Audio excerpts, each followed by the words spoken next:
അച്ഛൻ്റെയും അമ്മയുടെയും കൈപിടിച്ച് നടക്കുന്ന കുട്ടികളെ ശ്രദ്ധിക്കാറുണ്ടോ? ആ സമയം അവർ വല്ലാത്ത സുരക്ഷിതത്വം അനുഭവിക്കാറുണ്ട്.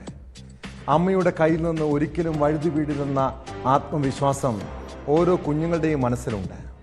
എന്നാൽ ഇക്കാലത്ത് നെഞ്ചോട് ചേർത്ത് നിർത്തുന്ന ചില അമ്മമാരുടെ ഉള്ളിൽ പോലും ചതിയാണ്, ഒരു കൊലയാളിയുടെ മനസ്സാണ്. ആലുവയിലെ തെരുവീഥിയിലൂടെ അമ്മയുടെ ഒക്കത്തിരുന്ന് പോകുന്ന കല്യാണി എന്ന 3 വയസ്സുകാരി ഒരു നൊമ്പര കാഴ്ചയാണ്. ജനിച്ചു വീണപ്പോൾ മുതൽ വീട്ടിലെ കലഹം കണ്ടു വളർന്ന കല്യാണിക്കുട്ടി 3 വയസ്സിനിടെ അമ്മയിൽ നിന്നും കുറേ ക്രൂരതകൾ ഏറ്റുവാങ്ങിയതാണ്. അങ്കനവാടിയിൽ കളിച്ചും ചിരിച്ചും പാറിപ്പറന്ന് നടന്ന ആ കുരുന്നിനെ എന്തിനാണ് പെറ്റമ്മ കൊലപ്പെടുത്തിയത്? ഇതോടൊപ്പം 2.5 വയസ്സുള്ള മകളെ ആൺസുഹൃത്ത് ബലാത്സംഗം ചെയ്ത് കൊലപ്പെടുത്തിയ കാഴ്ച നോക്കി നിന്ന മറ്റൊരു യുവതിയെക്കുറിച്ചും കേട്ടു. ഇവർ മാതൃത്വത്തിന് തന്നെ അപമാനമാണ്. ഈ കേസുകൾ ഉൾപ്പെടെ വിശദമായി പരിശോധിക്കുകയാണ് പോലീസ് പട്രോൾ. സ്വാഗതം.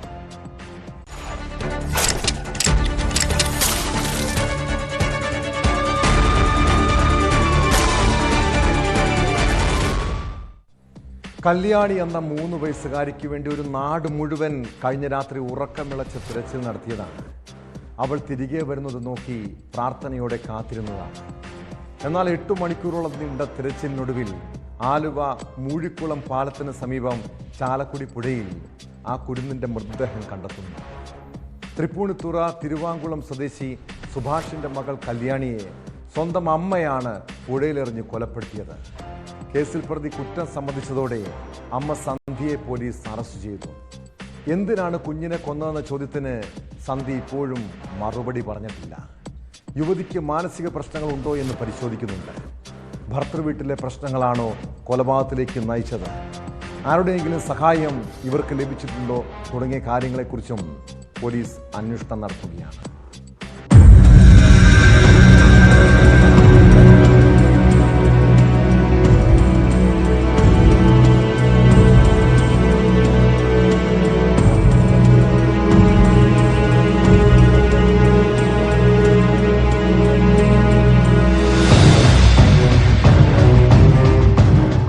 കഴിഞ്ഞ ദിവസം വൈകിട്ടോടെ കാണാതായ 3 വയസ്സുകാരി കല്യാണിയുടെ മൃതദേഹം പുലർച്ചെ 2:20 പുഴയിൽ നിന്നും കണ്ടെത്തിയത്. തൃപ്പൂണിത്തുറ മറ്റക്കുഴിയിലെ അങ്കനവാടിയിൽ നിന്ന് തിങ്കളാഴ്ച വൈകിട്ട് 3:30 കല്യാണിയെ അമ്മ സന്ധ്യ കൂട്ടിക്കൊണ്ടുപോയത്. തുടർന്ന് ഇരുവരും തിരികെ എത്താത്തതിനാൽ വീട്ടുകാർ തിരച്ചിൽ ആരംഭിച്ചു. ഇതിനിടെ രാത്രി 7 മണിയോടെ സന്ധ്യ കുറുമശ്ശേരിയിലെ സ്വന്തം വീട്ടിലെത്തിയെങ്കിലും കുട്ടി കൂടെ ഉണ്ടായിരുന്നില്ല. പോലീസ് യുവതിയെ കസ്റ്റഡിയിലെടുത്ത് വിശദമായി ചോദ്യം ചെയ്തതോടെയാണ് മൂഴിക്കുളം പാലത്തിന് സമീപത്ത് വെച്ച് കുഞ്ഞിനെ പുഴയിലെറിഞ്ഞതായി വ്യക്തമായത്. തുടർന്ന് ഈ ഭാഗത്ത് തെരച്ചിൽ നടത്തിയോടെയാണ് പാലത്തിന്റെ 3ാമത്തെ തൂണിന്റെ പരിസരത്ത് മണലിൽ പതിഞ്ഞു കിടക്കുന്ന നിലയിൽ കുട്ടിയുടെ മൃതദേഹം കണ്ടത്. ചോദ്യം ചെയ്യലിൽ കുറ്റം സമ്മതിച്ച സന്ധ്യക്കെതിരെ പോലീസ് കൊലക്കുറ്റം ചുമത്തി. പ്രതിയുടെ അറസ്റ്റും രേഖപ്പെടുത്തി. കൊലപാതകത്തിന്റെ കാരണം ഇതുവരെ വ്യക്തമായിട്ടില്ല. പ്രതിയെ കൂടുതൽ ചോദ്യം ചെയ്യുന്നതിനായി കോടതിയിൽ ഹാജരാക്കിയ ശേഷം കസ്റ്റഡിയിൽ വാങ്ങാനാണ് നീക്കം. ഇവർ കുട്ടിയെ കൊലപ്പെടുത്താൻ മുൻപും ശ്രമിച്ചിട്ടുണ്ടോ എന്ന് പരിശോധിക്കുമെന്ന് Aluva rural SP M Hemalatha മാധ്യമങ്ങളോട് പറഞ്ഞു. കോൺട്രാക്ടറി സ്റ്റേറ്റ്മെന്റ് പറയാൻ പറ്റില്ല, പക്ഷേ അത് നമുക്ക് ഇമ്മീഡിയറ്റ് ആയിട്ട് അങ്ങനെ മുന്നോട്ട് നമ്മൾ എടുക്കാൻ പറ്റില്ലല്ലോ. So we have to get the ബാക്കി എവിഡൻസസ് ഓൾസോ. ഇനി തുടങ്ങണം.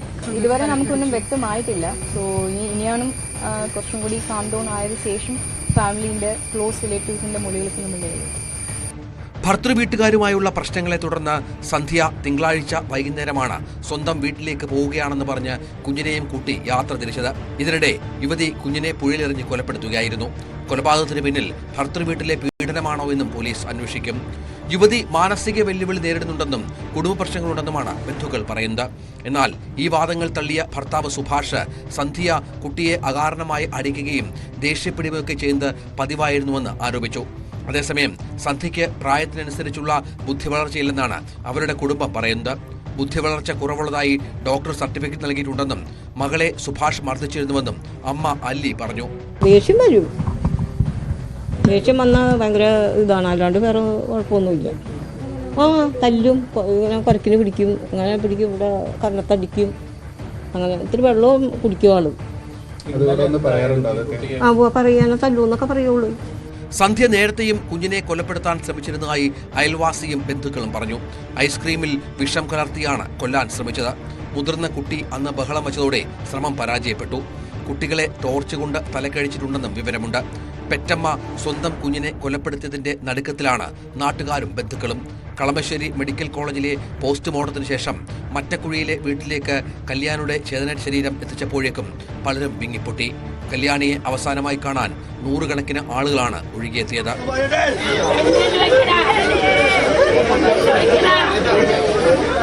തിരുവാണിയൂർ പൊതുശ്മശാനത്തിലായിരുന്നു സംസ്കാര ചടങ്ങുകൾ.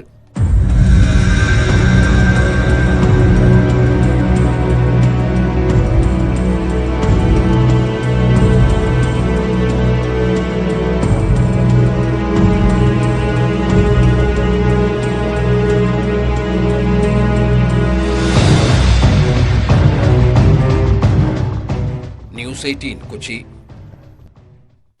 മഴയും ഇരുട്ടും ഒന്നും വകവെക്കാതെ പോലീസും നാട്ടുകാരും പരിശ്രമിച്ചിട്ടും കല്യാണിയെ ജീവനോടെ കിട്ടാത്തതിന്റെ സങ്കടം. പെറ്റമ്മയുടെ ക്രൂരതയെക്കുറിച്ച് ഓർക്കുമ്പോൾ നടുക്കം. എറണാകുളം തിരുവാണിയൂരിലെയും ആലുവയിലെയും നാട്ടുകാർക്ക് കഴിഞ്ഞ രാത്രി കണ്ണീരോർമ്മയാണ്. രാത്രി അമ്മയ്ക്കൊപ്പം യാത്ര ചെയ്ത കുഞ്ഞിനെ കാണാതായെന്ന് കേട്ടപ്പോൾ ആരോ തട്ടിക്കൊണ്ടുപോയെന്ന വാർത്തയാണ് ആദ്യം പരന്നത്. പിന്നീടാണ് കല്യാണി എന്ന 3 വയസ്സുകാരിയെ സ്വന്തം അമ്മ പുഴയിലെറിഞ്ഞ് കൊലപ്പെടുത്തിയതാണെന്ന് കണ്ടെത്തിയത്. മറ്റക്കുഴി സ്വദേശി സുഭാഷിന്റെ മകൾ കല്യാണിയുടെ മൃതദേഹം 8.5 മണിക്കൂർ നീണ്ട തിരച്ചിലിനൊടുവിൽ പുലർച്ചെയോടെ 6 അംഗ സ്കൂബ ടീം ചാലക്കുടി പുഴയിൽ നിന്നും കണ്ടെത്തുകയായിരുന്നു.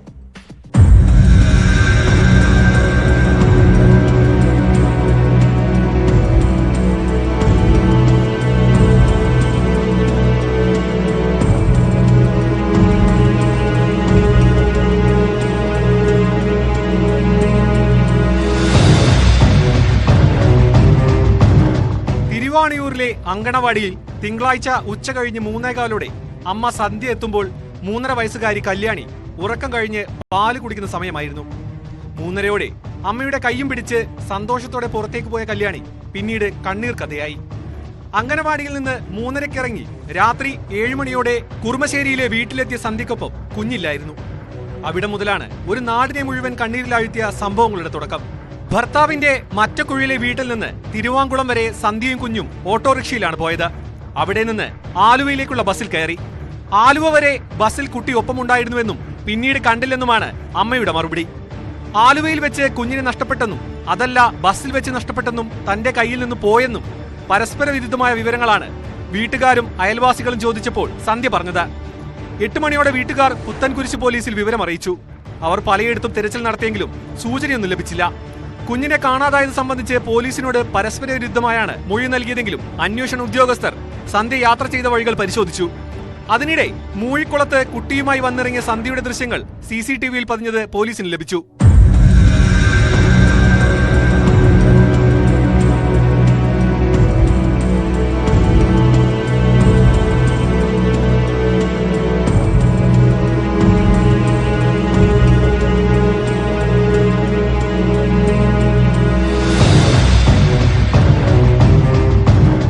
സമയത്ത് തിരുവാങ്കുളം മുതൽ സന്ധ്യയുടെ വീട് വരെയുള്ള ഭാഗങ്ങളിലും ഈ മേഖലയിലെ റെയിൽവേ ബസ് സ്റ്റാൻഡ് പരിസരങ്ങളിലുമെല്ലാം പോലീസ് പരിശോധന നടത്തുന്നുണ്ടായിരുന്നു. മൂഴിക്കുളം വരെ എത്തിയതിന്റെ തെളിവ് ലഭിച്ചതോടെ സന്ധ്യ താൻ കുഞ്ഞിനെ ഇവിടെ പാലത്തിൽ ഉപേക്ഷിച്ചു എന്ന് തുറന്നു പറഞ്ഞു. രാത്രി 10 മണിയോടെ നാട്ടുകാരും പോലീസും അഗ്നിരക്ഷാസേനയും മൂഴിക്കുളം ഭാഗത്ത് തെരച്ചിൽ നടത്തി. ഇതിനിടെ മൂഴിക്കുളം വരെ അമ്മയും കുഞ്ഞും എത്തിയതിന്റെ ദൃശ്യങ്ങൾ പോലീസിന് ലഭിച്ചു. പ്രദേശത്ത് മഴ കനത്തെങ്കിലും അഗ്നിരക്ഷാസേനയും നാട്ടുകാരും പരിശോധന തുടർന്നു.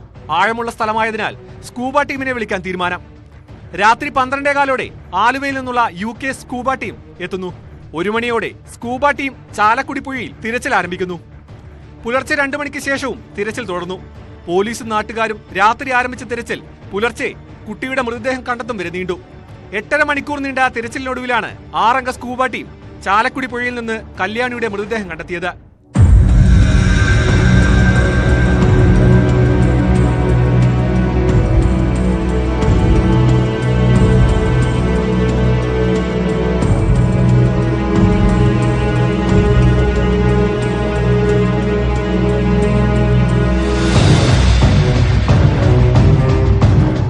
ന്യൂസ് 18 കൊച്ചി.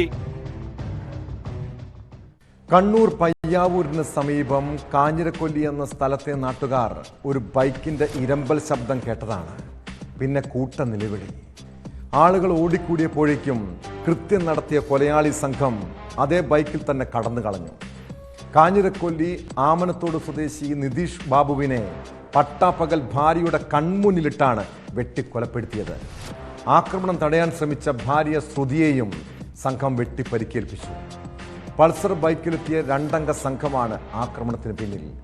സാമ്പത്തിക പ്രശ്നത്തെ തുടർന്നുണ്ടായ തർക്കമാണ് കൊലപാതകത്തിലേക്ക് നയിച്ചതെന്നാണ് പ്രാഥമിക വിവരം.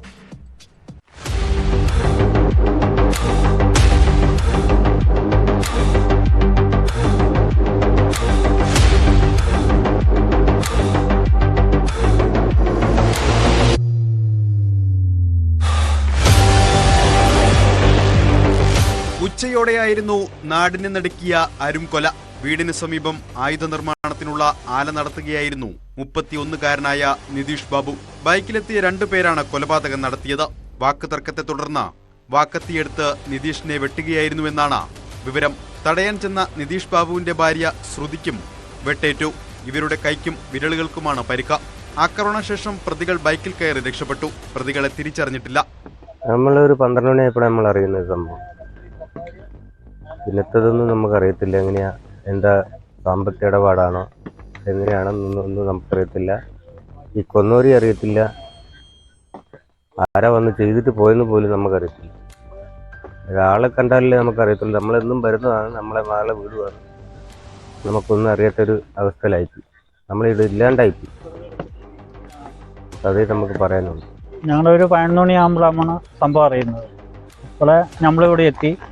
അപ്പം ബൈക്കിന് 2 പേര് വന്നിട്ട് ഇവനെ വിളിച്ചു വരുത്തിയിട്ട്, ഇവൻ കടയിലായിരുന്നു, നിതീഷ് കടയിലായിരുന്നു. അപ്പം വിളിച്ചു വരുത്തിയിട്ടാണ് വീട്ടിൽ നിന്ന് വിട്ടുക ചെയ്തതെന്ന് പറഞ്ഞു.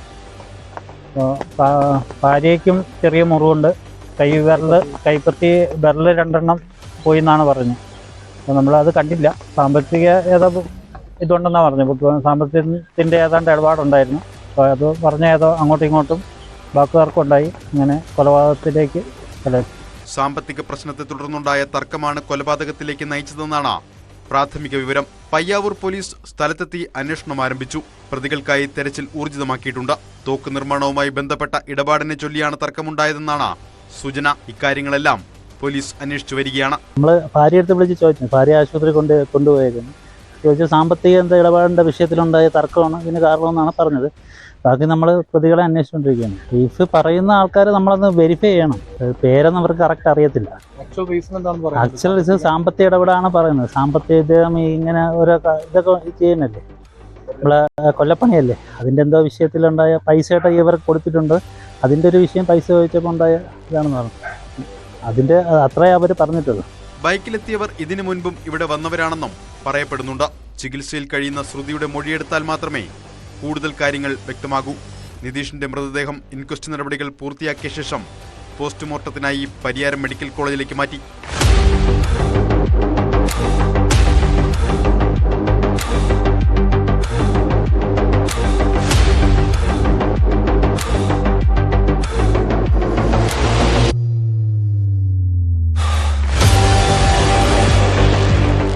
ന്യൂസ് 18 കണ്ണൂർ.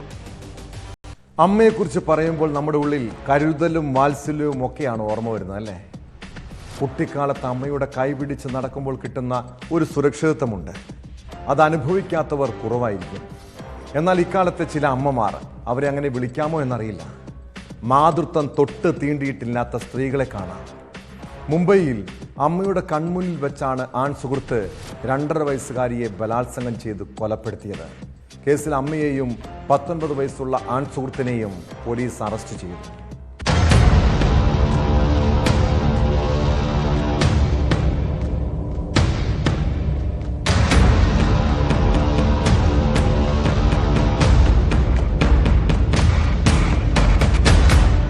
മുംബൈയിലെ മാൽവാനിയിൽ വെച്ചായിരുന്നു സംഭവം. കുട്ടിക്ക് അപസ്മാരം ബാധിച്ചെന്നായിരുന്നു അമ്മ ഡോക്ടറോട് പറഞ്ഞത്.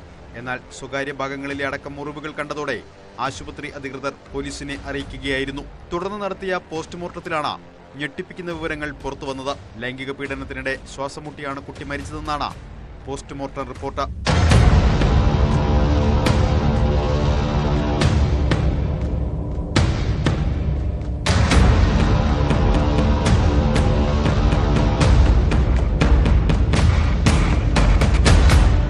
അമ്മയെയും 19 വയസ്സുള്ള ആൺ സുഹൃത്തിനെയും പോലീസ് അറസ്റ്റ് ചെയ്തു. അമ്മ നോക്കി നിൽക്കുകയായിരുന്നു കൊലപാതകമെന്ന് പോലീസ് പറഞ്ഞു.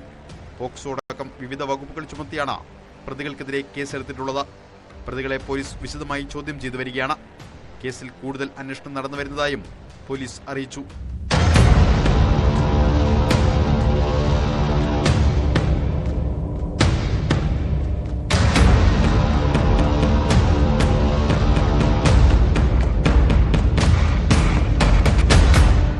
ന്യൂസ് 18 മുംബൈ. പത്തനംതിട്ടയിൽ കഞ്ചാവ് ബീഡി വലിച്ചെന്ന് സംശയിച്ച് പോലീസ് കസ്റ്റഡിയിലെടുത്ത് വിട്ടയച്ചയാളെ തൂങ്ങി മരിച്ച നിലയിൽ കണ്ടെത്തിയതിൽ ദുരൂഹത. കോയിപ്പുറം സ്വദേശി സുരേഷിനെ ഇക്കഴിഞ്ഞ മാർച്ച് 16-നാണ് പോലീസ് കസ്റ്റഡിയിലെടുത്തത്. പിന്നീട് ചോദ്യം ചെയ്ത് വിട്ടയച്ചെങ്കിലും 3 ദിവസം കഴിഞ്ഞ് പോലീസ് വീണ്ടും വിളിപ്പിച്ചു. അന്ന് സ്റ്റേഷനിൽ വെച്ച് സുരേഷിനും മർദ്ദനമേറ്റിരുന്നു. പിറ്റേന്ന് യുവാവിനെ മരിച്ച നിലയിലാണ് കണ്ടെത്തിയത്. ശരീരമാസകലം മർദ്ദനമേറ്റതായും വാരിയെല്ലുകൾക്ക് പൊട്ടലുള്ളതായും പോസ്റ്റ്മോർട്ടം റിപ്പോർട്ടിലുണ്ട്. മരിക്കുന്നതിന് മുൻപ് 3 പേർ വീട്ടിലെത്തി സുരേഷിനെ കാറിൽ കൂട്ടിക്കൊണ്ടുപോയതായി കുടുംബം പറയുന്നു.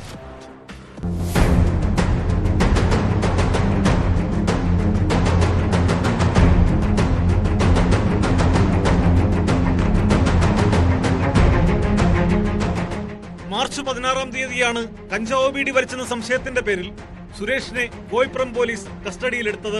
തുടർന്ന് സ്റ്റേഷൻ ജാമ്യം നൽകി വിട്ടയച്ച സുരേഷിനെ 19-ാം തീയതി വീണ്ടും കോയിപ്പുറം പോലീസ് ചോദ്യം ചെയ്യാൻ വിളിച്ചു വരുത്തി. അന്ന് അമ്മയോടൊപ്പമാണ് സുരേഷ് സ്റ്റേഷനിലെത്തിയതെന്ന് പോലീസ് പറയുന്നു. ഇതിനുശേഷമാണ് 22-ാം തീയതി കോന്നിയിലെ ആളൊഴിഞ്ഞ കൃഷിത്തോട്ടത്തിൽ സുരേഷിനെ തൂങ്ങി മരിച്ച നിലയിൽ കണ്ടെത്തുന്നത്. കോയിപ്പുറം സ്റ്റേഷനിൽ സുരേഷിന് ക്രൂരമായ മർദ്ദനമേറ്റതായി സഹോദരൻ സണ്ണി ആരോപിക്കുന്നു. ആരുടെ കയ്യിൽ നിന്നാണ് ഇത് സംഭവിച്ചിട്ടുള്ളത് എന്നുള്ളത് എനിക്കറിയാം. ഇവിടെ മരണപ്പെടാൻ ഇവിടെ ഇത്രയും സ്ഥലം കൊണ്ട് 38-40 കിലോമീറ്റർ അത് പോന്നിട്ട് അവിടെ പോയി തൂങ്ങേണ്ടതായ യാതൊരു കാരണമാണ് സംഭവിച്ചിട്ടുള്ളത്. അതൊക്കെ എന്താണെന്നുള്ളത് എനിക്ക് വ്യത്യാസമാണ്. തിരിച്ചുപോയതിനെ പറ്റി എനിക്ക് അറിയില്ല. പക്ഷേ ഇവിടെ അതാരാന്ന് എനിക്കും അറിയേണ്ടത്. എനിക്കറിയേണ്ടത് ആരാണ്. കൺസേൺഡ് ഞാനത് പറഞ്ഞില്ല. എൻ്റെ ഏട്ടനല്ല അറിഞ്ഞത്. എനിക്ക് അറിയാമില്ല. 4 അടി 2 അടിയിലൊക്കെ അടിച്ച് പൊട്ടിയിട്ടുണ്ട്. അവിടെ ഇനി 6-ാം നില ഇവിടെ ഇങ്ങനെ അടിച്ച് പൊട്ടിച്ചിട്ടുണ്ട്. ഈ ഭാഗത്ത് കണ്ണിൻ്റെ ഈ ഭാഗത്ത് അടിയുണ്ട്. പിന്നെ ശരീരത്തിൽ അവിടെ ഇവിടെയൊക്കെ നടക്കുന്നുണ്ട്. ഇതിനിടയിൽ സുരേഷ് മരിക്കുന്നതിന് 2 ദിവസം മുമ്പ് വീട്ടിൽ 3 പേരെത്തി കാറിൽ കൂട്ടിക്കൊണ്ടുപോയതായി അമ്മ പറഞ്ഞു. എപ്പോഴാണ് വന്ന് വിളിച്ചോണ്ട് പോയത്? 11 മണിയായി. യൂണിഫോമിലായിരുന്നു. എത്ര പേരുണ്ടായിരുന്നു? അവർ 3 പേര് യൂണിഫോമിലായിരുന്നു. പോലീസിന്റെ തൊപ്പിയൊക്കെ ഉണ്ടായിരുന്നു. വന്ന് എന്തോ പറഞ്ഞു? അവനെ വന്ന് വിളിച്ചു. അവനും കൂടെ പോയി. അമ്മ ഒന്നും ചോദിച്ചില്ലേ? ഞാൻ പോലീസുകാരായോണ്ട് ഞാൻ ഒന്നും ചോദിച്ചില്ല. പോലീസുകാരുടെ വേഷത്തിലായത് അവനെ കയറി വിളിച്ചപ്പോൾ ഞാൻ ഓർത്തു അപ്പൊ ഇവനെ എങ്ങനെ പോലീസുകാർ വിളിച്ചോണ്ട് പോവുകയൊക്കെ ചെയ്യാൻ വരും. അങ്ങനെയാണെന്നാ ഞാൻ വിചാരിച്ചത്. പിന്നെ മോൻ തിരിച്ചു വന്നില്ല. കാണാതെ വന്നപ്പോൾ ഞാൻ പോലീസ് സ്റ്റേഷനിൽ പോയി തിരക്കി. അവര് പറഞ്ഞവൾ വന്നിട്ടില്ലെന്നാണ്. പിന്നെ പലയിടത്തായിട്ട് എല്ലായിടത്തും പോലീസിന് അന്വേഷിച്ചു. അന്നേരം പത്തനംതിട്ട മോർച്ചിൽ തിരിപ്പുണ്ട്. ഞങ്ങൾക്ക് അറിയിച്ചു. പിന്നെ അവൻ്റെ ഇളയവനുണ്ടായിരുന്നു. അവനിപ്പം വരും. അവൻ പോയി തിരിച്ച് അവനെ കൊണ്ടുപോകും. മരിച്ച മോന്റെ പേരെന്താണ്? മരിച്ചവൻ്റെ പേര് അവൻ്റെ പേര് ബാബു എന്നാണ് വീട്ടിൽ വിളിക്കുന്നത്. വീട്ടിൽ നാല് എല്ലാവരും അറിയപ്പെടുന്ന പേര്. ഭാര്യയും മക്കളൊക്കെ ഉണ്ടോ? 4 പിള്ളേരും ഒരു ഭാര്യയുണ്ട്. കോന്നി ഇളകൊള്ളൂരിലെ കൃഷിത്തോട്ടത്തിലാണ് സുരേഷിനെ മരിച്ച നിലയിൽ കണ്ടെത്തുന്നത്. ശരീരമാസകലം മർദ്ദനമേറ്റ പാടുകളുണ്ടെന്നും വാരിയെല്ലുകൾക്ക് പൊട്ടലുണ്ടെന്നുമാണ് പോസ്റ്റ്മോർട്ടം റിപ്പോർട്ടിൽ പറയുന്നത്. എന്നാൽ സുരേഷ് ആത്മഹത്യ ചെയ്തു എന്ന FIR തിരുത്താനോ കൂടുതൽ അന്വേഷണം നടത്താനോ പോലീസ് തയ്യാറായില്ലെന്നും കുടുംബം ആരോപിച്ചു. സംഭവത്തിൽ കോയിപ്പുറം പോലീസിനെതിരെ മുഖ്യമന്ത്രിക്കടക്കം പരാതി നൽകാനാണ് കുടുംബത്തിന്റെ തീരുമാനം.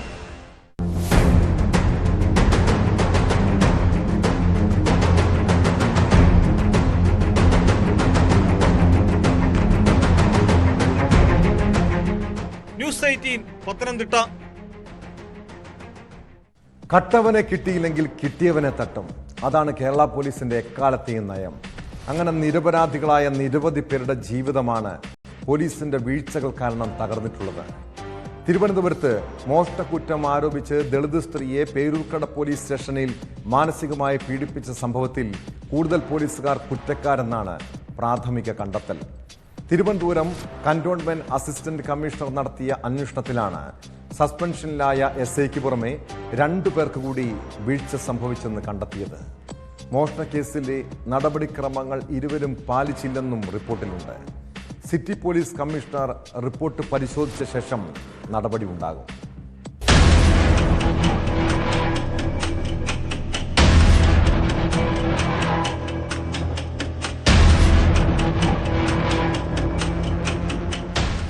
കഴിഞ്ഞ മാസം 23-ന് ജോലി കഴിഞ്ഞ് മടങ്ങും വഴി ബിന്ദുവിന് പേരൂർക്കട സ്റ്റേഷനിൽ നിന്ന് ഫോൺ കോൾ വന്നു. ജോലി ചെയ്ത വീട്ടിലെ ഉടമയുടെ മാല നഷ്ടപ്പെട്ടു. മാല മോഷ്ടിച്ചിട്ടില്ല എന്ന് ബിന്ദു പറഞ്ഞു. ഡ്യൂട്ടി ഉദ്യോഗസ്ഥരിൽ നിന്ന് പിന്നെ കേട്ടത് തെറിവിളി. ഈ പ്രസन्न എന്ന് പറയുന്ന പോലീസുകാരനെ ഭയങ്കരമായിട്ട് എന്നെ മാനസികമായിട്ടും എന്നെ പിടിപ്പിച്ചത്. മാനസികം എന്നത് പറഞ്ഞാൽ അറിയിക്കാൻ വയ്യാത്തൊരു സിറ്റുവേഷനാണ്. ഭയങ്കരമായിട്ട് എന്നെ ചീത്ത പറഞ്ഞു. അങ്ങറ്റം വരെ എന്നെ ചീത്ത പറഞ്ഞു. അങ്ങനത്തെ ചീത്ത ഞാൻ കേട്ടിട്ട് കൂടിയില്ല. ജോലിക്ക് പോയ ഭാര്യയ്ക്കൊപ്പം ഒരു സംഘം ആളുകൾ വീട്ടിലേക്ക് വരുന്നത് കണ്ട് ഭർത്താവും പകച്ചു. യൂണിഫോം ധരിക്കാതെ പരാതിക്കാരിയുടെ തന്നെ വാഹനത്തിൽ മോഷണം മുതൽ തേടി പോലീസുകാർ എത്തിയതായിരുന്നു. പിന്നീട് സ്റ്റേഷനിലേക്ക് കൂട്ടിക്കൊണ്ടുപോയ ശേഷമുള്ള അനുഭവം പറയുമ്പോൾ ഇപ്പോഴും ബിന്ദുവിന് ഭയമാണ്. നിറത്തിന്റെ കാര്യം പറഞ്ഞ് അപമാനിച്ചു. ഭർത്താവിനെയോ ബന്ധുക്കളെയോ ഭക്ഷണം നൽകാൻ അനുവദിച്ചില്ല. ബന്ധുക്കളെ വിളിക്കാൻ പോലും അനുവദിക്കാതെ ഭക്ഷണമോ വെള്ളമോ നൽകാതെ ഒരു രാത്രി. ഇടയ്ക്ക് പോലീസുകാർ അടിക്കാൻ വന്നു. മക്കളെ കേസിൽ കൊടുക്കുമെന്ന് പറഞ്ഞു. മക്കളെയൊക്കെ കേസിൽ കൊടുക്കുമെന്ന് ഈ പ്രസിഡന്റ് എന്ന് പറയുന്ന ഈ പോലീസുകാരനാണ് അങ്ങനെ പറഞ്ഞത്. വേറെ ഒരു പിന്നെ ഇവിടെ കൊണ്ടുവന്ന പോലീസുകാരനെ ഭയങ്കരമായിട്ട് അടിക്കാനൊക്കെ തന്നെ റൂമിൽ കൊണ്ടുപോയി പിന്നെ അടിക്കാൻ കഴിയുമെങ്കിൽ കൊണ്ടുവന്നു. അടിച്ചില്ല, അടിക്കാൻ കഴിയുമെങ്കിൽ. നിലവിൽ സർക്കാർ എടുത്തുള്ള നടപടിയിൽ തൃപ്തികരമാണ്. മറ്റുള്ള പോലീസുകാർക്കെതിരെ അതുപോലെ മറ്റുള്ള ഈ 3 പേരേ ഉള്ളൂ ഇത്രയും ക്രൂരത എന്നോട് കാണിച്ചിട്ടില്ല. വേറെ ആരും അങ്ങനെ. മക്കളെ ഈ രാത്രി 9 തൊട്ട് രാവിലെ വരെ എന്നെ ഈ മാനസിക മാറ്റി പീഡിപ്പിച്ച ഈ പ്രസംഗം എന്ന് പറയുന്ന ഉദ്യോഗസ്ഥനാണ്. അതിനുശേഷം എല്ലാവരും വരുന്നുണ്ട്. ഇങ്ങനെ മോഷണ കേസ് പ്രതിയാണെന്ന് പറയണമെങ്കിലും എല്ലാവരും നോക്കി ചിരിക്കുന്നു. അങ്ങനെയൊക്കെ അല്ലാതെ വാക്കുകൊണ്ട് എന്നെ നോവിച്ചത് ഈ പ്രസംഗം എന്ന് പറയുന്ന ഉദ്യോഗസ്ഥനാണ്.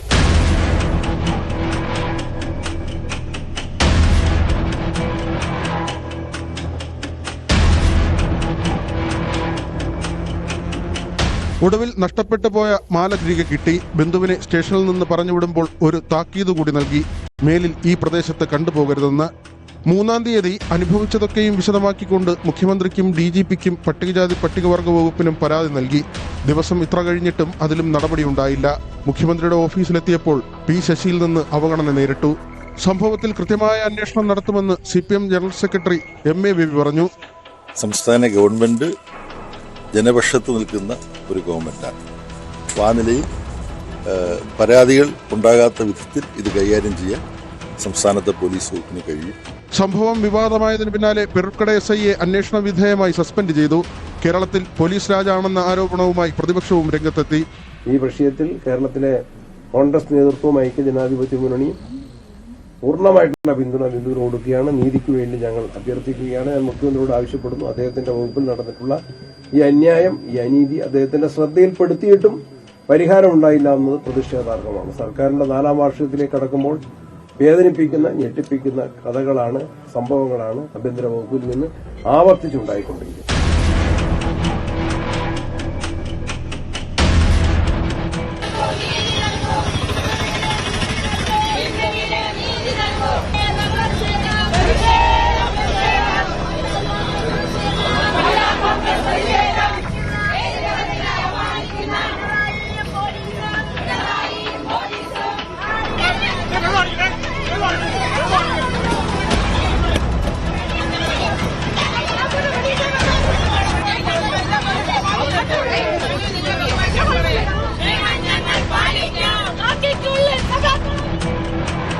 ന്യൂസ് 18 തിരുവനന്തപുരം. പണമുള്ളവന് മുന്നിൽ കുമ്പിട്ട് നിൽക്കുന്ന, അവർക്ക് വഴിവിട്ട സഹായങ്ങൾ ചെയ്യുന്ന ചില പോലീസുകാർ സേനയ്ക്ക് തന്നെ നാണക്കേടാണ്. തിരുവനന്തപുരം മ്യൂസിയം സ്റ്റേഷനിലെ SI ഷെഫിൻ കാക്കിക്ക് തന്നെ കളങ്കം വീഴ്ത്തിയിരുന്നു. തട്ടിപ്പ് കേസിലെ പ്രതിയെ ഹരിദ്വാർ കോടതിയിൽ ഹാജരാക്കുന്നതിൽ കാലതാമസം വരുത്തിയ SIയെ ഒടുവിൽ സസ്പെൻഡ് ചെയ്തു. സിറ്റി പോലീസ് കമ്മീഷണറാണ് ഇയാൾക്കെതിരെ നടപടി സ്വീകരിച്ചത്. ഹരിദ്വാറിലേക്കുള്ള യാത്രയിൽ ചട്ടവിരുദ്ധ നടപടികൾ ഉണ്ടായെന്ന് മാത്രമല്ല, തിരികെയുള്ള പോലീസുകാരുടെ യാത്ര വിമാനത്തിലായിരുന്നുവെന്നതും കേസിന്റെ ഗൗരവം വർദ്ധിപ്പിച്ചിട്ടുണ്ട്.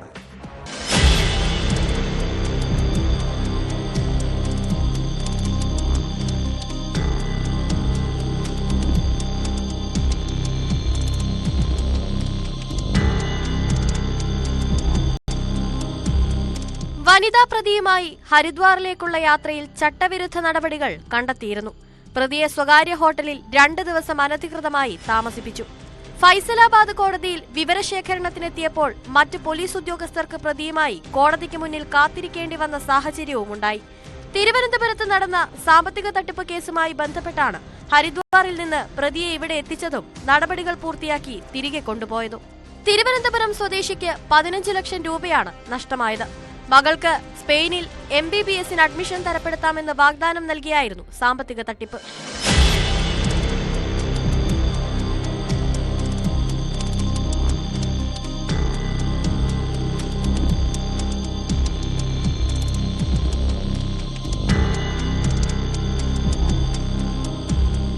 ഈ കേസിലെ 3ാം പ്രതി മറ്റൊരു കേസുമായി ബന്ധപ്പെട്ട് ഹരിദ്വാർ ജയിലിലായിരുന്നു.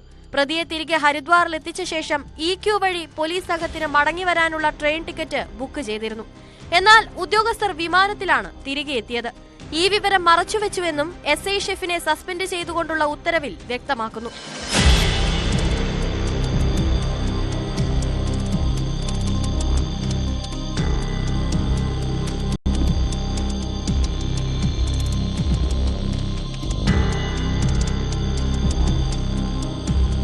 ന്യൂസ് 18 തിരുവനന്തപുരം. കല്യാണ പന്തലിൽ ഭക്ഷണത്തെ ചൊല്ലിയുള്ള അടിയും ബഹളവും ചില നാട്ടിൽ പതിവ് കാഴ്ചയാണല്ലേ. ഭക്ഷണത്തിന് രുചി കുറഞ്ഞാലും തികഞ്ഞില്ലെങ്കിലും പ്രശ്നങ്ങൾ സൃഷ്ടിക്കുന്നവരുണ്ട്. കൊല്ലം തട്ടാമലയിൽ സാലഡ് വിളമ്പാത്തതിനെ ചൊല്ലിയാണ് പൊരിഞ്ഞ അടി നടന്നത്. വിവാഹത്തിനെത്തിയ പലർക്കും ബിരിയാണിക്കൊപ്പം സാലഡ് വിളമ്പിയില്ലെന്നാരോപിച്ചാണ് കാറ്ററിംഗ് തൊഴിലാളികൾ തമ്മിൽ സംഘർഷമുണ്ടായത്. ഒടുവിൽ പോലീസ് എത്തി രംഗം ശാന്തമാക്കി. സംഘർഷത്തിൽ ആർക്കും പരാതിയില്ലാത്തതിനാൽ കേസെടുത്തിട്ടില്ല.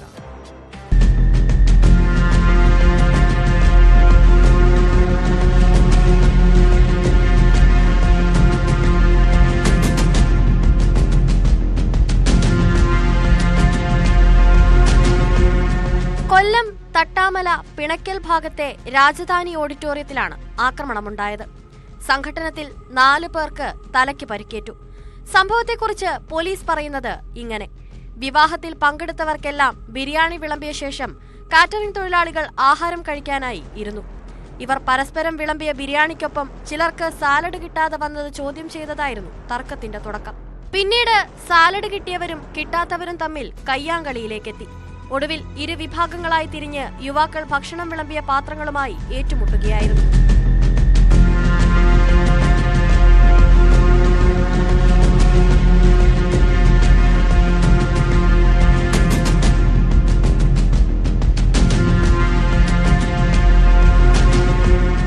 ആക്രമണത്തിൽ 4 പേർക്ക് പരിക്കേറ്റു.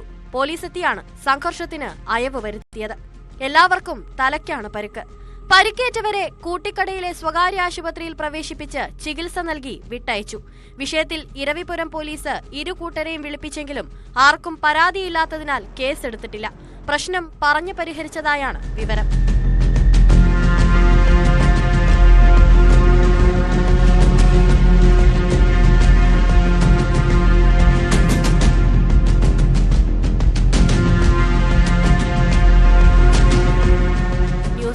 കൊല്ലം.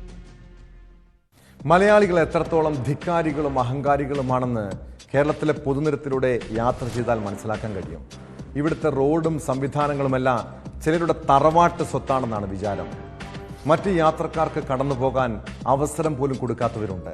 ഇടുക്കിയിൽ വാഹനത്തിന് സൈഡ് കൊടുക്കാത്തതിനെ ചൊല്ലിയുള്ള തർക്കത്തിൽ പോലീസുകാർക്ക് നേരെ പോലും ആക്രമണമുണ്ടായി. റോഡിൽ നിർത്തിയ വാഹനം മാറ്റാൻ ആവശ്യപ്പെട്ട പോലീസ് ഉദ്യോഗസ്ഥരെ ആക്രമിക്കുകയായിരുന്നു. ശാന്തൻപാറ സ്റ്റേഷനിലെ പോലീസുകാരെ മർദ്ദിച്ച കേസിൽ പള്ളിക്കുന്ന് സ്വദേശി ജോൺസണെ അറസ്റ്റ് ചെയ്തു.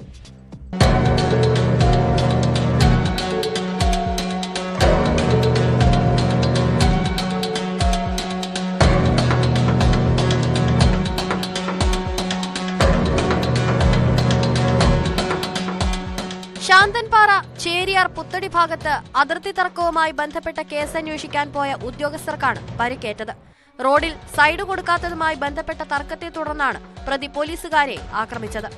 വീതി കുറഞ്ഞ ചേരിയാർ പുത്തടി റോഡിൽ എതിർദിശയിൽ നിന്നും കാറിൽ വന്ന പള്ളിക്കുന്ന് സ്വദേശിയായ ജോൺസൺ പോലീസ് വാഹനത്തിന് കടന്നുപോകാൻ സൈഡ് കൊടുക്കാൻ തയ്യാറായില്ല. തുടർന്ന് കാറിൽ നിന്നുമിറങ്ങി ഉദ്യോഗസ്ഥരെ അസഭ്യം പറയുകയും മർദ്ദിക്കുകയുമായിരുന്നെന്നാണ് കേസ്.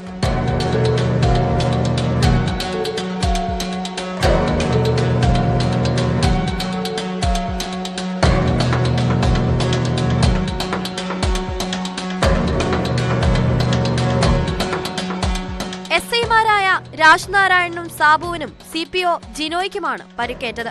മൊബൈൽ ഫോൺ കൊണ്ടും പ്രതി മർദ്ദിച്ചതായി പോലീസ് പറയുന്നു. പരിക്കേറ്റ പോലീസ് ഉദ്യോഗസ്ഥർ ശാന്തൻപാറ പ്രാഥമികാരോഗ്യ കേന്ദ്രത്തിൽ ചികിത്സ തേടി. പ്രതിയെ അറസ്റ്റ് ചെയ്ത് കോടതിയിൽ ഹാജരാക്കി.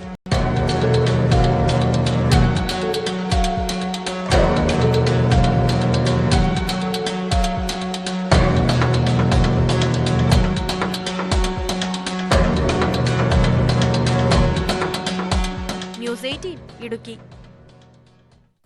കാസർഗോഡ് എണ്ണപ്പാറയിലെ 16 വയസ്സുകാരിയായ ദളിത് പെൺകുട്ടിയുടെ കൊലപാതകം കേരളത്തിലെ കുറ്റകൃത്യങ്ങളുടെ ചരിത്രത്തിൽ സമാനതകളില്ലാത്തതാണ്. കേസിൽ പാണത്തൂർ സ്വദേശി ബിജു പൗലോസിനെ 1.5 പതിറ്റാണ്ടിന് ശേഷം അറസ്റ്റ് ചെയ്തെങ്കിലും ഇപ്പോഴും ചില സംശയങ്ങൾ ബാക്കിയാണ്. ബിജു തനിച്ചാണോ കൊലപാതകം നടത്തിയത്? ആരുടെയെങ്കിലും സഹായം അയാൾക്ക് ലഭിച്ചിരുന്നോ? ഇക്കാര്യങ്ങൾ കണ്ടെത്താൻ പ്രതിയെ 3 ദിവസത്തേക്ക് ക്രൈംബ്രാഞ്ച് കസ്റ്റഡിയിൽ വാങ്ങി. മാതാപിതാക്കളുടെ പരാതിയിൽ കൊലപാതകത്തിൽ പങ്കുണ്ടെന്ന് സംശയിക്കുന്ന ബാറുടമയെക്കുറിച്ച് അന്വേഷിക്കാൻ ഹൈക്കോടതി ഉത്തരവായിട്ടുണ്ട്. സംഭവത്തിൽ സമഗ്രമായ അന്വേഷണം നടത്തി മുഴുവൻ കുറ്റക്കാരെയും നിയമത്തിന് മുന്നിൽ കൊണ്ടുവരണമെന്നാണ് കുടുംബത്തിന്റെ ആവശ്യം.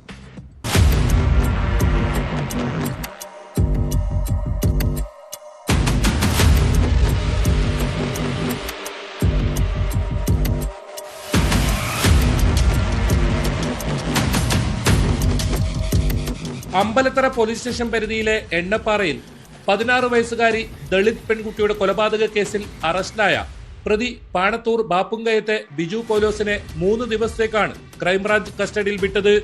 ഹോസ്ദൂർ കോടതിയാണ് പ്രതിയെ ക്രൈംബ്രാഞ്ച് ഡിവൈഎസ്പി പി മധുസൂദൻ നായരുടെ നേതൃത്വത്തിലുള്ള സംഘത്തിന്റെ കസ്റ്റഡിയിൽ വിട്ടത്. പ്രതിയെ പാണത്തൂരിലെത്തിച്ച് ക്രൈംബ്രാഞ്ച് സംഘം തെളിവെടുപ്പ് തുടങ്ങി. ഫയർഫോഴ്സിന്റെ സ്കൂബ ടീമിന്റെ സഹായത്തോടെയാണ് പാണത്തൂർ പവിത്രങ്കയ പുഴയിൽ തെളിവെടുപ്പ് ആരംഭിച്ചത്. പെൺകുട്ടിയുടെ മൃതദേഹം ജീപ്പിൽ കയറ്റിക്കൊണ്ടുപോയി കല്ലുകെട്ടി പവിത്രങ്കയിൽ തള്ളിയെന്നാണ് ബിജു പൗലോസ് നൽകിയ മൊഴി. മൃതദേഹവുമായി ബന്ധപ്പെട്ട എന്തെങ്കിലും തെളിവുകൾ ലഭിക്കുമോ എന്ന് പരിശോധിക്കാനാണ് തിരച്ചിൽ ആരംഭിച്ചത്.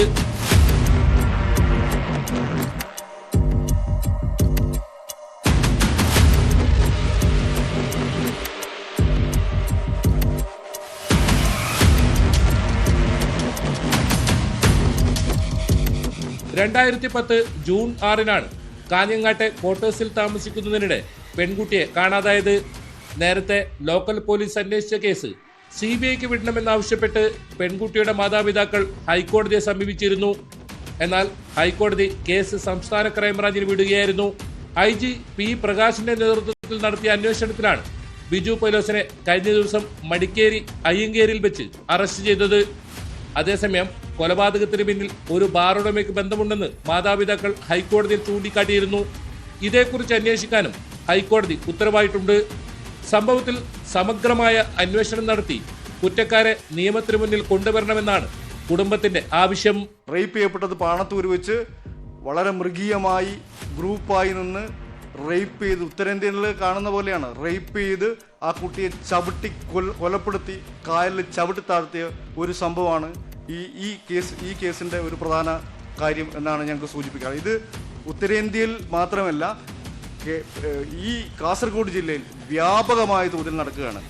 ഈ കുട്ടി രണ്ടാമത്തെയാണ്, വേറൊരു കുട്ടി കൂടിയുണ്ട്. ഇപ്പോൾ ആ അന്വേഷണം ഉത്തരമേഖല DIGയുടെ നേതൃത്വത്തിൽ നടന്നുകൊണ്ടിരിക്കുകയാണ്.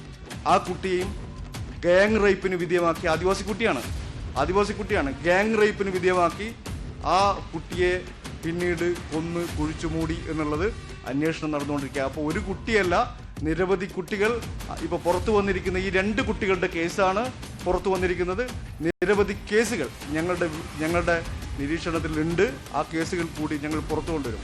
കസ്റ്റഡിയിൽ ലഭിച്ച ബിജു പൗലോസിനെ കൂടുതൽ ചോദ്യം ചെയ്തതോടെ കേസിൽ കൂടുതൽ വ്യക്തത വരുമെന്നാണ് അന്വേഷണ സംഘത്തിന്റെ കണക്കുകൂട്ടൽ.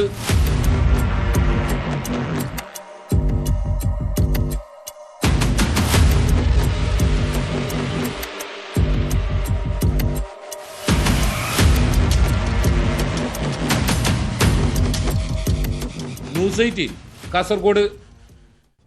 ഇന്ത്യ നടത്തിയ ഓപ്പറേഷൻ സിന്ദൂറിനെ സമൂഹ മാധ്യമങ്ങളിൽ വിമർശിച്ച കേസിൽ അറസ്റ്റിലായ മലയാളി യുവാവിന്റെ ജീവിതം ദുരൂഹതകൾ നിറഞ്ഞതാണ്. മഹാരാഷ്ട്രയിൽ അറസ്റ്റിലായ കൊച്ചി സ്വദേശി റിജാസിനെതിരെ അന്വേഷണ സംഘത്തിന് നിർണായകമായ ചില വിവരങ്ങൾ ലഭിച്ചിട്ടുണ്ട്. റിജാസ് ഡാർക്ക് വെബിൽ സജീവമായിരുന്നുവെന്ന് അന്വേഷണ ഉദ്യോഗസ്ഥർ വ്യക്തമാക്കുന്നു. ഇയാളുടെ മൊബൈൽ ഫോൺ അടക്കമുള്ള ഡിജിറ്റൽ ഉപകരണങ്ങൾ സൈബർ ഫോറൻസിക് ലാബിലേക്ക് അയച്ചിരിക്കുകയാണ്.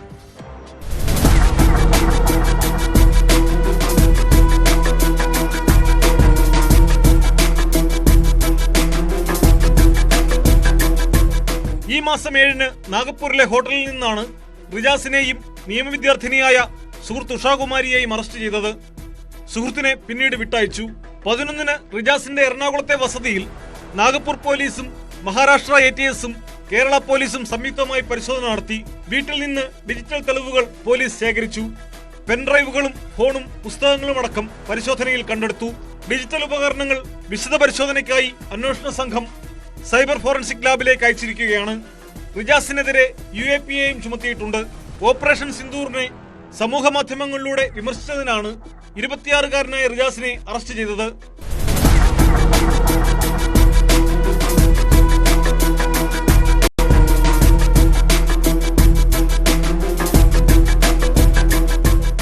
റിജാസ് ഡാർക്ക് വെബിൽ സജീവമായിരുന്നെന്നും പ്രകോപനപരമായ അഭിപ്രായങ്ങൾ പങ്കുവയ്ക്കാറുണ്ടെന്നും അന്വേഷണ ഉദ്യോഗസ്ഥർ പറയുന്നു. രഹസ്യാത്മകത സൂക്ഷിച്ചുകൊണ്ടുള്ള ഇന്റർനെറ്റ് ഉപയോഗമായിരുന്നു ഇയാൾ നടത്തിയിരുന്നത്. തോക്ക് വിൽക്കുന്ന കടയിലെത്തിയ ശേഷം അവിടെ നിന്ന് കയ്യിൽ തോക്കേന്തി നിൽക്കുന്ന ചിത്രമടക്കം ഇയാൾ ഡാർക്ക് വെബിൽ പോസ്റ്റ് ചെയ്തിരുന്നു. റിജാസ് നിലവിൽ അന്വേഷണ സംഘത്തിന്റെ കസ്റ്റഡിയിലാണ്. സർക്കാരിനെതിരെ യുദ്ധം ചെയ്യൽ, കലാപാഹ്വാനം എന്നിവയാണ് റിജാസിനെതിരെ പോലീസ് ചുമത്തിയിരിക്കുന്ന കുറ്റങ്ങൾ. CPI മാവോയിസ്റ്റ് സംഘടനയുമായി റിജാസ് ബന്ധം പുലർത്തിയെന്ന ആരോപണവും FIRലുണ്ട്. കേരളത്തിലും റിജാസിനെതിരെ കേസുണ്ട്.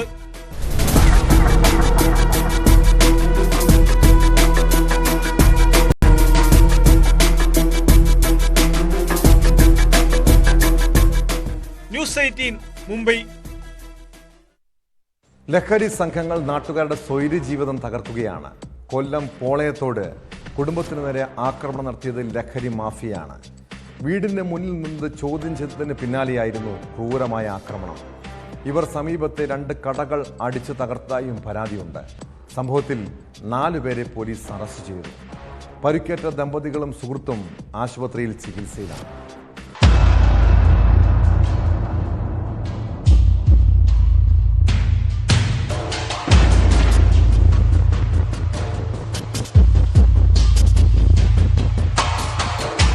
വയലിൽ തോപ്പിൽ സ്വദേശികളായ നിയാസ്, ഭാര്യ ഷാമോൾ, അബ്ദുൾ ലത്തീഫ് എന്നിവർക്കാണ് മർദ്ദനമേറ്റത്. വിഘ്നേഷ്, സഹോദരൻ മനീഷ്, ഇബ്ദു അബ്ബാസ്, നൌഫൽ എന്നിവർ ലഹരിയിൽ ആക്രമിക്കുകയായിരുന്നു എന്നാണ് പരാതി. ഒരു പയ്യ ഇവിടെ വന്നൊരു ഷേക്ക് മേടിച്ച് കുടിച്ചിട്ടിരിക്കുകയായിരുന്നു. ഞങ്ങൾ അകത്തോട്ട് കയറി നിന്ന് ഇവിടെ ഈ മഴ പെയ്യുന്ന ആളിലൊക്കെ ഓടി ഇങ്ങോട്ട് കയറി. അപ്പോൾ ഈ കട അവധിയായിരുന്നു. ഓടി വന്നാൽ എൻ്റെ ഭാര്യയും കൊച്ചുമോനും അകത്തിരിക്കുകയായിരുന്നു. അപ്പോഴത്തേക്ക് ഒരു ബഹളം കെട്ടി ഞങ്ങൾ ഓടി കടയിൽ നിന്ന് നോക്കിയപ്പോഴത്തേക്ക് ഒരു പയ്യനെ എടുത്തിട്ട് ഇടിക്കുക. എന്നിട്ട് കടയിൽ നിന്ന് പിച്ചാത്തി എടുത്ത് അവനെ കുത്താൻ നോക്കിയപ്പോഴത്തേക്ക് ഞാൻ ഡാറ്റാന്ന് വിളിച്ചിട്ട് പിച്ചാത്തി പിടിച്ചു വരും. പേടിച്ചോണ്ട് ഇമാർ പോകുമ്പോൾ ഞാൻ എൻ്റെ പെണ്ണെ ഇമാരെ ഇടിച്ച് അകത്തോട്ട് കയറി കടയ്ക്കകത്ത്. ഞാൻ എൻ്റെ പെണ്ണിൻ്റെ കൊച്ചുമോനോട് പറഞ്ഞ് നിങ്ങൾ ഓടി പോകാൻ പറഞ്ഞു. അപ്പോൾ അവർ ഓടി അപ്പുറത്തെ ഈ മെൻസ് വെയറിലോട്ട് കയറിയപ്പോൾ അവിടുത്തെ ഗ്ലാസ് അടിച്ചു പൊട്ടിച്ചു. അവിടെ നിന്ന് ഓടി നമ്മളെ ബാക്കിലത്തെ ഒരു വീടുണ്ട്, അങ്ങോട്ട് ചെന്ന് കയറിയവർ. കയറിയപ്പോൾ എമാർ 2 എണ്ണം പിന്നെ ഓടി വന്നിട്ട് ഒരു വലിയ പാറക്കല്ല് എടുത്തിട്ട് എൻ്റെ തലക്കടിക്കാൻ നോക്കുന്നു, എൻ്റെ തള്ളയ്ക്ക് വിളിക്കുന്നു. അമ്മാരിവിടെ എല്ലാം ഗുണ്ടായുസം വിളയാടുകയാണ്. എന്നിട്ട് വണ്ടികൾ ചവിട്ടിയിടുന്നു, സൈക്കിൾ ചവിട്ടിയിടുന്നു, വരുന്നവരെയും പോണവരെയൊക്കെ കല്ലും അതും ഇതും എല്ലാം മാരകായുധമായിട്ട് ഓട്ടിക്കുക. സമീപത്തെ 2 കടകളും സംഘം അടിച്ചു തകർത്തു. ജ്യൂസ് കടയിലുണ്ടായിരുന്നവരെ ആക്രമിക്കാനും ശ്രമിച്ചു. സംഭവത്തിൽ സഹോദരങ്ങൾ ഉൾപ്പെടെ 4 പ്രതികളെയും കൊല്ലം ഈസ്റ്റ് പോലീസ് കസ്റ്റഡിയിലെടുത്തു. ഒരു പ്രകോപനവും കൂടാതെ വന്ന് ക്ലാസ് അടിച്ച് പൊട്ടിക്കുന്ന, ചീത്ത വിളിക്കുകയും പിന്നെ തെറി വിളിക്കുകയും മറ്റുള്ള കാര്യങ്ങളൊക്കെ പറയുകയൊക്കെ ചെയ്ത് അങ്ങ് പോയി. നമ്മളൊന്നും പറഞ്ഞില്ല, ഒന്നും മിണ്ടിയതുമില്ല. പോയിട്ടാണ് പിന്നെ അപ്പുറത്തോട്ട് പോയി പിന്നെ ജ്യൂസ് കട അടിച്ച് പൊട്ടിക്കുകയും അതിൻ്റെ അപ്പുറത്തെ തുണിക്കടയിലെ ഗ്ലാസ് അടിച്ച് പൊട്ടിക്കുകയൊക്കെ ചെയ്തു. നമ്മൾ അവരുടെ ഒന്നും പറയുക അല്ലെങ്കിൽ മറ്റുള്ള കാര്യങ്ങളോ ഒന്നും ചെയ്തതോ ഒന്നുമില്ല. ഒരു പ്രകോപനവും കൂടാതെയാണ് നമുക്ക് ഇവരെ അറിഞ്ഞുകൂടാതാണ്. ഞാനിവിടെ സാധനം കൊടുത്തുകൊണ്ടിരിക്കുന്നു, അമ്മമാർ വന്നൊരു പാറക്കല്ല് എടുത്തുകൊണ്ട് വന്ന് കണക്ക് ക്ലാസ് പഠിച്ച് പൊട്ടിച്ചിട്ട് ചീത്തയും വിളിച്ചിട്ട് അങ്ങോട്ട് പോയി. നൌഫൽ മുമ്പ് പോലീസ് ജീപ്പ് ആക്രമിച്ച കേസിൽ പ്രതിയാണ്. പഴക്കച്ചവടം നടത്തുന്ന ഓട്ടോറിക്ഷയുടെ ചില്ലും അക്രമികൾ തകർത്തിരുന്നു. കോടതിയിൽ ഹാജരാക്കിയ പ്രതികളെ റിമാൻഡ് ചെയ്തു.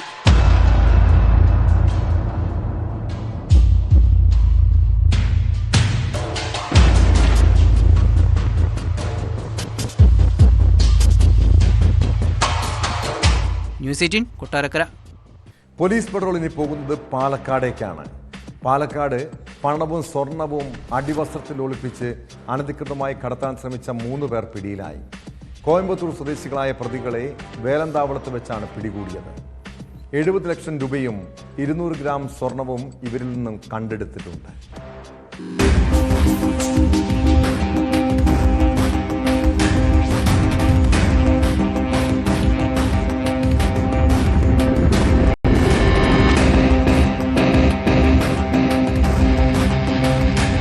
വേലന്താവളത്ത് ജില്ലാ ലഹരിവിരുദ്ധ സ്ക്വാഡിന്റെ സ്ഥിരം പരിശോധന. തമിഴ്നാട്ടിൽ നിന്ന് 2 മോട്ടോർ സൈക്കിളുകളിലായി യുവാക്കൾ എത്തുന്നു.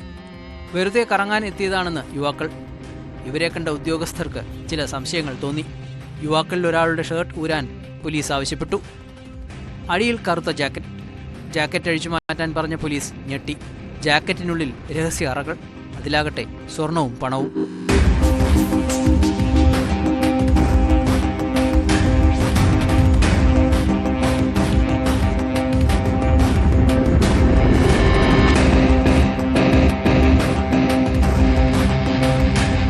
അടിവസ്ത്രങ്ങളിലെയും പ്രത്യേകം ഡിസൈൻ ചെയ്ത ജാക്കറ്റിലെയും രഹസ്യ അറകളിലാണ് സ്വർണം ഒളിപ്പിച്ചിരുന്നത്. ആകെ 70 ലക്ഷം രൂപയും 200 ഗ്രാം സ്വർണവുമാണ് ഇവരിൽ നിന്ന് പിടികൂടിയത്.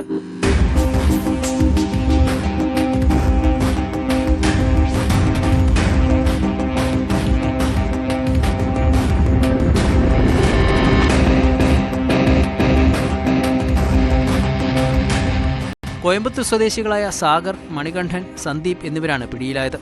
ഇവരെ പോലീസ് വിശദമായി ചോദ്യം ചെയ്തു വരികയാണ്. പ്രതികളിൽ ഒരാൾ സംഭവസ്ഥലത്ത് നിന്ന് രക്ഷപ്പെട്ടിട്ടുണ്ടെന്നും ഇയാൾക്കായി അന്വേഷണം ഊർജിതമാക്കിയതായും പോലീസ് അറിയിച്ചു.